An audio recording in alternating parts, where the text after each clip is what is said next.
La probabilité de paternité est de 99,99%. Vous êtes le père biologique. Oh mon Dieu.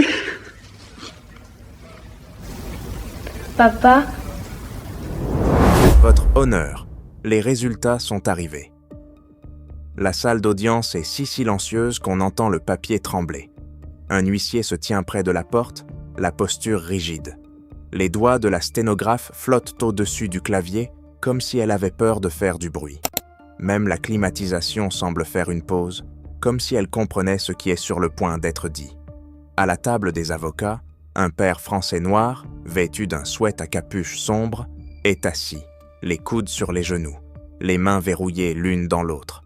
Sa mâchoire est si crispée que les muscles sautent près de ses tempes. Il n'a pas regardé l'enfant assise au premier rang plus d'une seconde, parce que, depuis des mois, il répète une seule phrase. « Ce n'est pas ma fille. » Il l'a dit à l'assistante sociale, il l'a dit à son avocat, il l'a dit dans un micro lors de la dernière audience, devant des inconnus, devant une juge. Et maintenant, la juge tient une enveloppe scellée comme si elle pesait plus lourd que son marteau. « Monsieur Coleman, » dit la juge April Sykes d'une voix ferme, « je vais lire le résultat au dossier. » Le père, Darius Coleman, avale difficilement sa salive. Son ex, Keisha, est assise 2 sièges plus loin, les épaules droites, les yeux brillants mais sans cligner. Elle attend ce moment comme si c'était la seule chose capable de mettre fin aux rumeurs. Au premier rang, Maya, 8 ans, balance ses jambes au-dessus du sol, trop petite pour le banc, serrant dans sa main un dessin froissé. Elle ne comprend pas l'ADN, elle comprend le ton. La juge Sykes brise le sceau. Ses yeux parcourent à la page, 1 fois, 2 fois, et puis son expression change. Pas de manière dramatique, pas théâtrale, juste certaine. La probabilité de paternité, lit-elle, est de 99,99%. Un son échappe à Darius. Pas un mot, un souffle, comme si ses poumons avaient oublié quoi faire. La juge continue. Monsieur Coleman est le père biologique. Pendant 1 seconde entière, personne ne bouge. Puis le visage de Darius s'effondre, comme si quelque chose en lui renonçait enfin à porter ce poids. Il baisse la tête dans ses mains. Et il se brise, pas en silence, pas proprement. Il se brise comme un homme qui a fui l'amour parce qu'il croyait que l'amour était un piège. Et soudain, il comprend que le piège n'était pas l'enfant. C'était le mensonge qu'il avait construit pour survivre à sa propre peur. Pour protéger la vie privée, les noms, les lieux et certains détails ont été reconstitués. Ceci est une fiction composite inspirée de dynamiques fréquentes des tribunaux familiaux autour des contestations de paternité. Darius n'a pas toujours douté d'elle. C'est la partie que les gens ne comprennent pas quand ils n'entendent que la version résumée. Ils imaginent un homme qui n'a jamais aimé l'enfant, qui n'a jamais été présent, qui voulait juste partir. Mais Darius a été présent, au début. Quand Maya est née, c'était lui qui faisait les 100 pas dans le couloir de l'hôpital avec un café de distributeur et un visage rempli de peur. C'était lui qui pleurait dans un coin quand il a entendu son premier cri, parce que ce son ne ressemblait pas à de la douleur, ça ressemblait à une preuve. Il a signé l'acte de naissance, il a acheté le premier siège auto. Il s'est assis sur le canapé à 2 heures du matin avec un bébé sur la poitrine, en murmurant « Je suis là pour toi », comme si le simple fait de le dire pouvait rendre la chose vraie. Pendant les 3 premières années, les photos avaient l'air normales. Un père soulevant une petite fille sur ses épaules, une enfant aux couettes couvertes de glaçage, Darius lui tenant la main aux os, le visage adouci d'une façon que ses amis voyaient rarement. Puis la vie a fait ce qu'elle fait toujours, elle a serré. Le travail est devenu instable, l'argent s'est mis à manquer. Keisha et Darius ont commencé à se disputer à propos de petites choses qui n'étaient jamais vraiment petites. Qui était en retard? Qui avait oublié de payer la garderie? Qui avait le droit d'être fatigué? Et sous tout cela, une fissure plus profonde grandissait, la confiance. Parce que la confiance, une fois meurtrie, continue de faire mal même quand personne ne la touche. Tout a commencé par une rumeur, pas une rumeur lancée par des inconnus. Une rumeur venant de quelqu'un d'assez proche pour ressembler à la famille. Le cousin de Darius, Reggie, l'a dit un soir lors d'un barbecue, à voix basse comme s'il rendait service à Darius. « Frérot, » murmura Reggie, « t'as jamais remarqué que Maya ne te ressemble pas vraiment ?» Darius a ri au début. « Mais si, elle a mon sourire, » a-t-il répondu. Reggie a haussé les épaules. « Je dis juste ça comme ça, » répondit-il. « Les gens parlent. Les gens parlent. » 3 mots capables de mettre le feu à une maison. Darius aurait dû couper court tout de suite. Il aurait dû dire à Reggie de se mêler de ses affaires.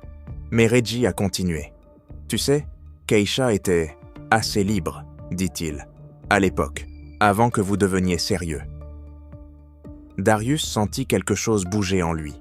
Pas une certitude, un soupçon. Et le soupçon est une graine qui n'a pas besoin d'eau. Il pousse tout seul. Cette nuit-là, Darius est rentré chez lui, a regardé Keisha dormir et a essayé de se convaincre qu'il était idiot. Mais son esprit ne l'a pas laissé se reposer, parce que Darius avait un autre secret, un secret médical, un fait dont il détestait parler. Quand il avait 19 ans, Darius avait eu un accident de moto. Pas quelque chose qui tue, mais quelque chose qui change le corps. Il avait passé des semaines en convalescence, des mois en rééducation, puis un après-midi humiliant dans le cabinet d'un médecin où un spécialiste lui avait expliqué avec douceur qu'il pouvait avoir des problèmes de fertilité. « Peut-être », avait dit le médecin. « On ne sait pas avec certitude, mais c'est possible. » Possible. Encore un mot capable de ruiner le sommeil. Darius n'avait jamais raconté toute l'histoire à Keisha. Pas parce qu'il ne lui faisait pas confiance.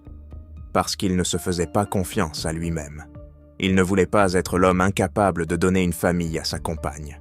Alors, quand Maya est née, cela lui a semblé être un miracle.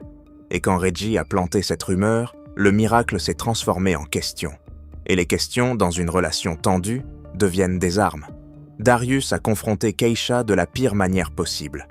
En biais. Pas par une accusation directe. Par de petits symptomates, tests.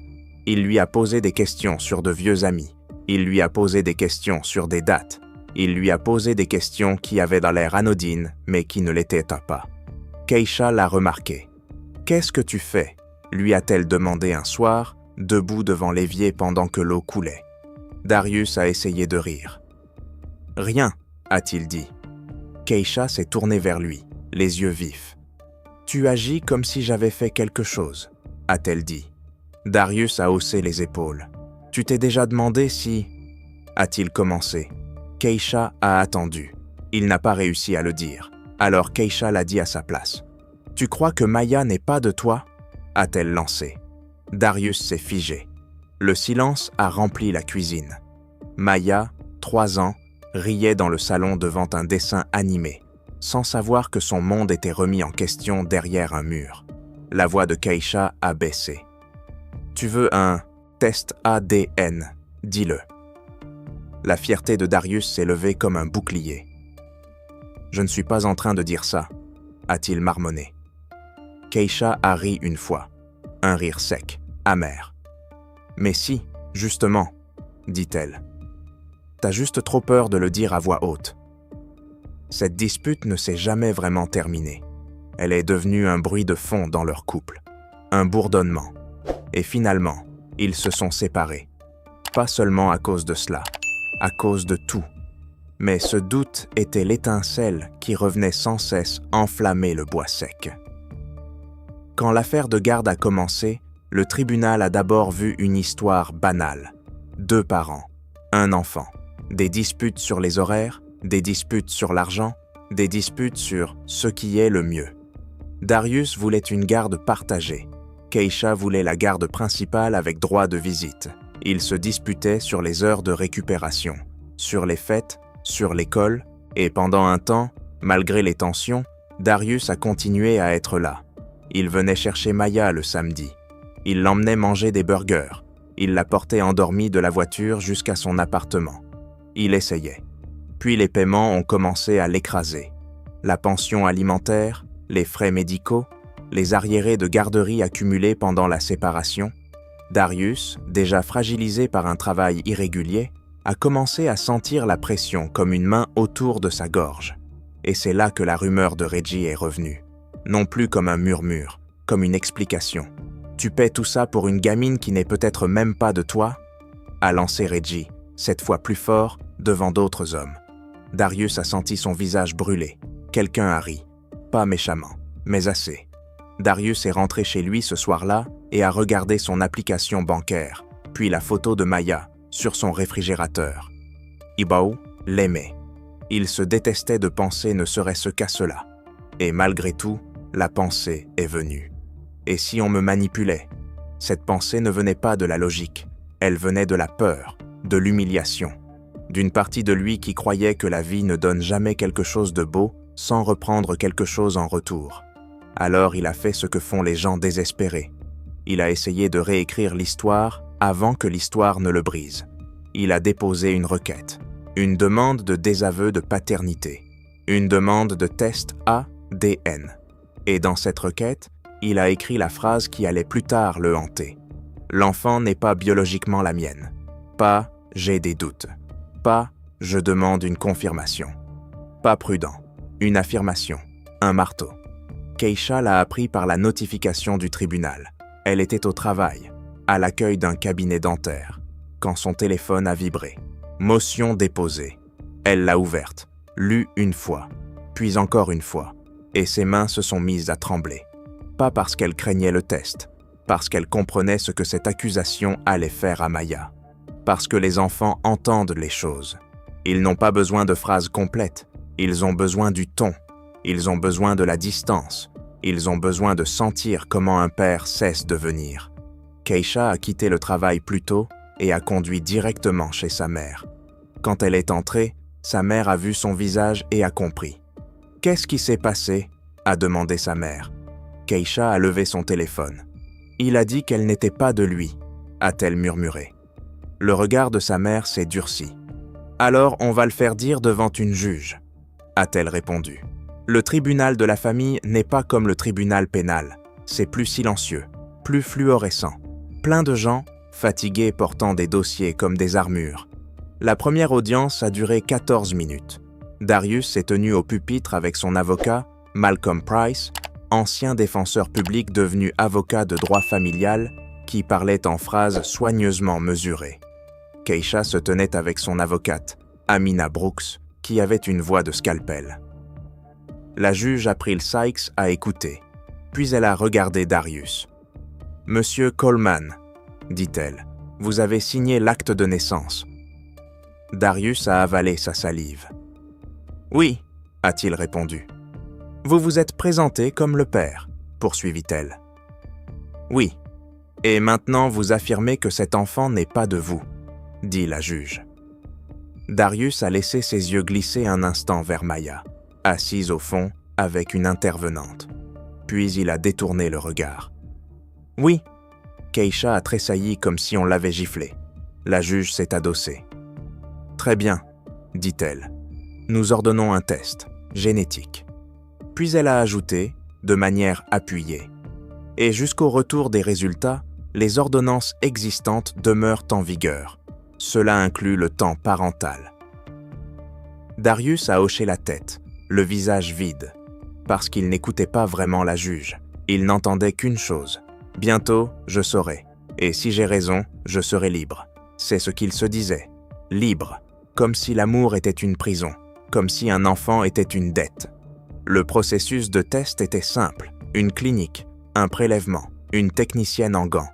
Maya et Po, montée sur une chaise en balançant les jambes. Elle tenait une sucette dans sa main comme un trophée. « Ça fait mal ?»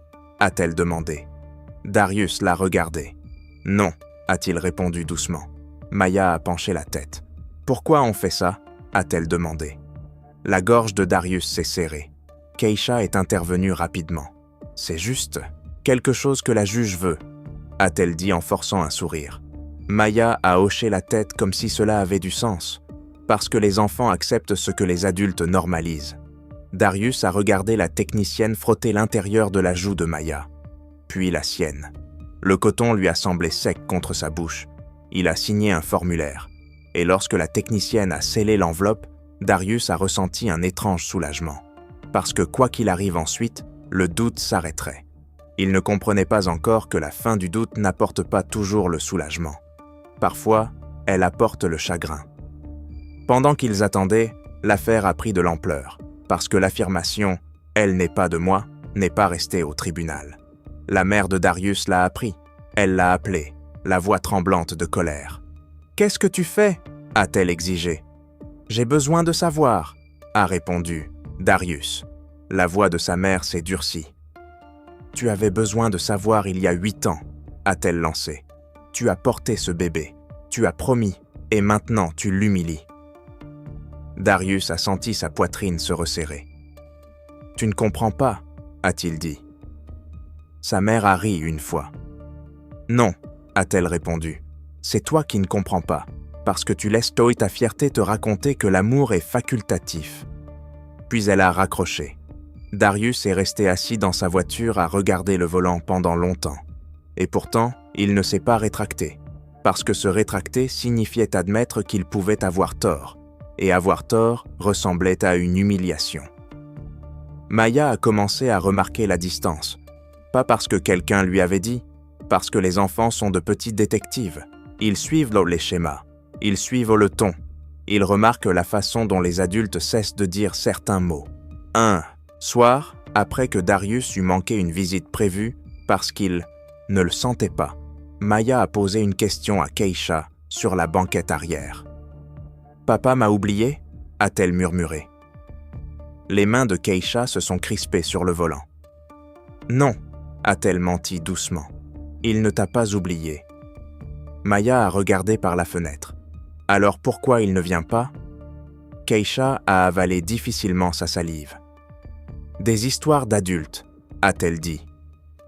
Maya a hoché la tête, puis sa voix est sortie toute petite. « Je n'ai rien fait » a-t-elle dit. Et Keisha a dû se mordre l'intérieur de la joue pour ne pas pleurer devant elle. Le jour des résultats, le tribunal semblait plus lourd, pas à cause de la foule, à cause de l'attente. Darius est arrivé en avance, faisant les 100 pas dans le couloir, les mains moites. Son avocat a essayé de le rassurer. « Ça peut aller dans les deux sens », a dit Malcolm. Darius a secoué la tête. « Non », a-t-il murmuré. Malcolm l'a regardé. « T'en es sûr ?» La voix de Darius a baissé. « On m'a dit que je ne pourrais peut-être pas avoir d'enfant », a-t-il répondu. Malcolm a cligné des yeux. « Tu ne me l'avais jamais dit », a-t-il dit. La mâchoire de Darius s'est contractée. « Ça n'avait pas d'importance », a-t-il répondu. Mais si, c'était important, parce que cela expliquait pourquoi Darius s'était accroché à la rumeur comme à une bouée. S'il croyait qu'il ne pouvait pas être père, alors la paternité ressemblait à une erreur. Et les erreurs peuvent être corrigées. C'était sa logique. Froide, défensive, fausse. À l'intérieur de la salle, la juge Sykes a pris place sur le banc. Elle a regardé les deux parties, puis elle a tourné les yeux vers le premier rang, où Maya était assise à côté de l'avocate de l'enfant, les jambes balançant dans le vide. Le regard de la juge s'est adouci un instant. « Avant de commencer, dit-elle, je veux rappeler à tout le monde qu'il y a un enfant dans cette affaire. Vos mots ont des conséquences au-delà de cette salle d'audience. » Darius a fixé la table. Les lèvres de Keisha ont tremblé. Puis la juge a ouvert l'enveloppe. Et nous revenons à cet instant. 99,99%. Père biologique. La salle devient immobile. Et Darius se brise. Il ne sanglote pas comme dans une scène de cinéma. Il sanglote comme le regret. Comme si 8 années d'amour revenaient d'un seul coup et s'écrasaient contre les mois pendant lesquels il avait essayé de les nier. Malcolm Price pose une main sur son épaule. « Darius » murmure-t-il. Darius ne peut pas parler. Il secoue la tête encore et encore, comme si secouer la tête pouvait annuler ce qu'il avait affirmé. Keisha couvre sa bouche de la main, pas par triomphe, par soulagement, parce qu'elle ne voulait pas gagner. Elle voulait que la vérité soit assez forte pour que Maya puisse s'y tenir debout. La juge Sykes attend. Elle laisse à Darius une minute entière. Puis, elle parle. « Monsieur Coleman, dit-elle, ce tribunal ne prend pas à la légère le mal causé par la contestation de la paternité d'un enfant que vous avez élevé. Comprenez-vous le résultat ?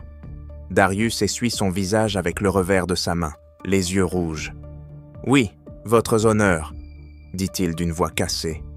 La voix de la juge reste ferme. « Et comprenez-vous, » poursuit-elle, « que votre fille a entendu le monde lui dire qu'elle n'avait peut-être pas sa place ?»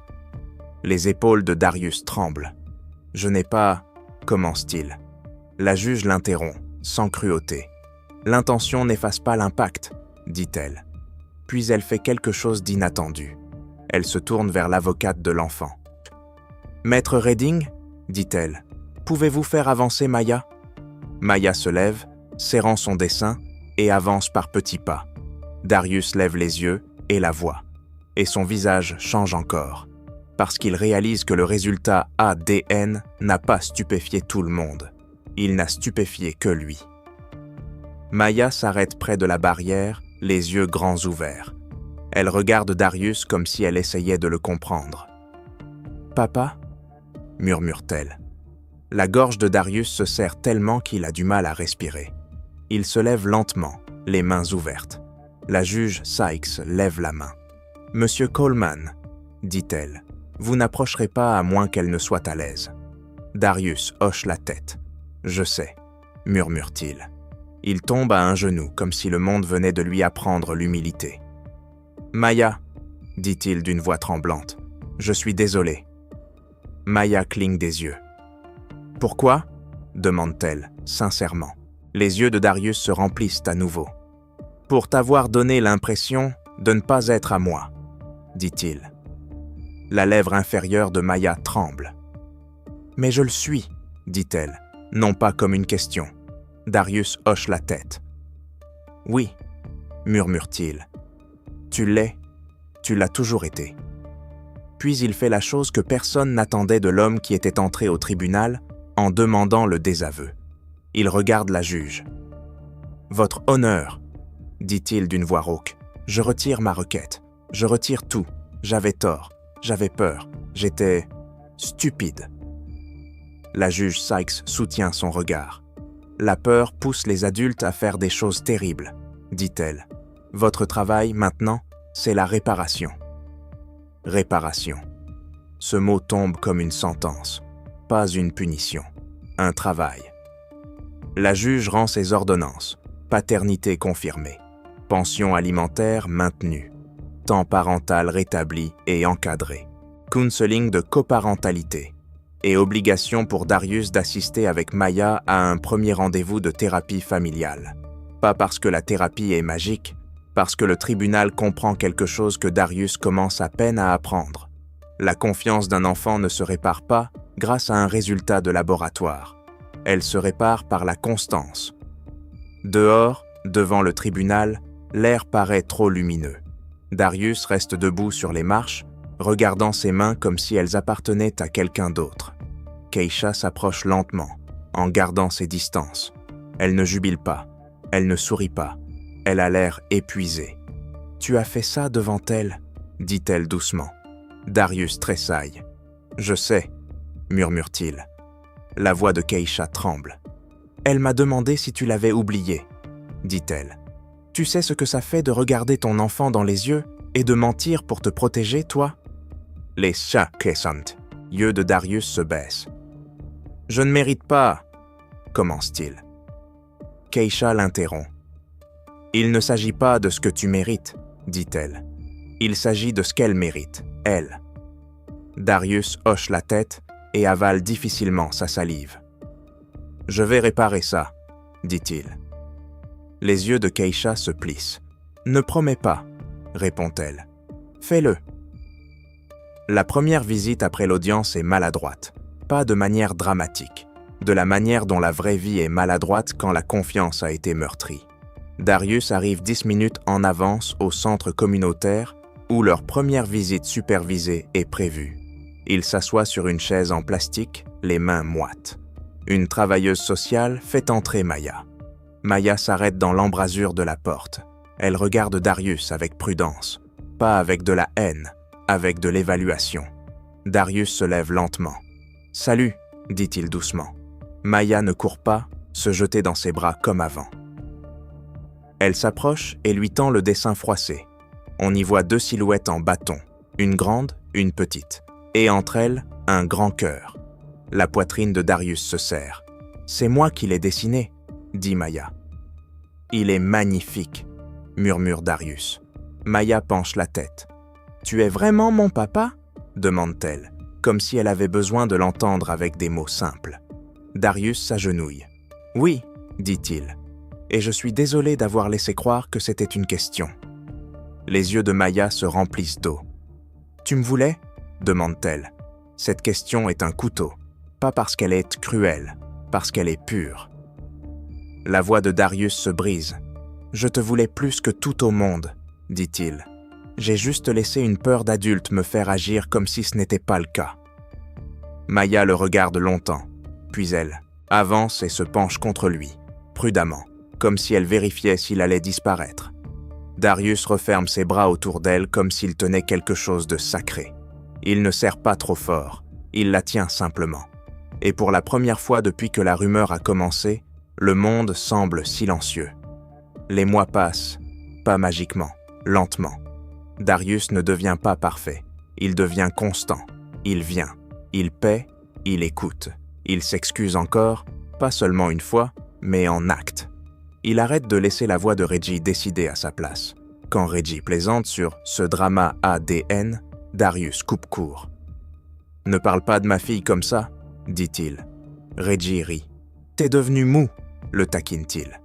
Darius ne cille pas. « Je suis devenu responsable, » répond-il. Lors d'une audience de suivi plus tard, la juge Sykes demande à Maya, doucement, comment les choses se passent. Maya hausse les épaules, comme seuls les enfants savent le faire quand ils ne veulent pas dramatiser. « Il vient maintenant », dit-elle.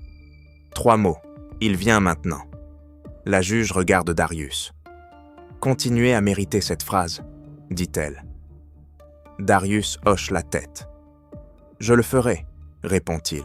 « Si vous êtes arrivé jusque-là, voici la vérité inconfortable cachée sous ce rebondissement de salle d'audience. Le résultat ADN n'a pas créé la paternité.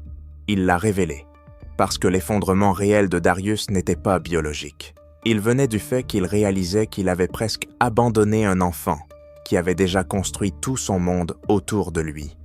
Et quand on a été cet enfant, ou qu'on a vu un enfant devenir silencieux à cause du chaos des adultes, on comprend pourquoi les mots d'une juge peuvent ressembler à une bouée de sauvetage.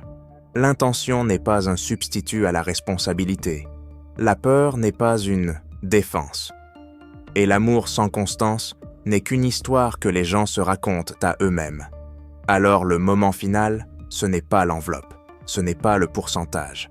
C'est la manière dont Darius a regardé Maya et a finalement compris que son plus grand pouvoir n'était pas de partir.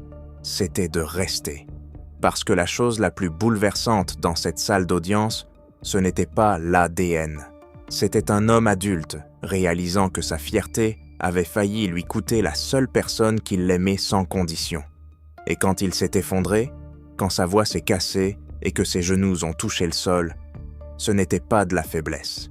C'était la première chose honnête qu'il faisait depuis des mois. Le premier pas vers la réparation. Et pour Maya, cette réparation comptait plus que n'importe quel chiffre sur un rapport de laboratoire.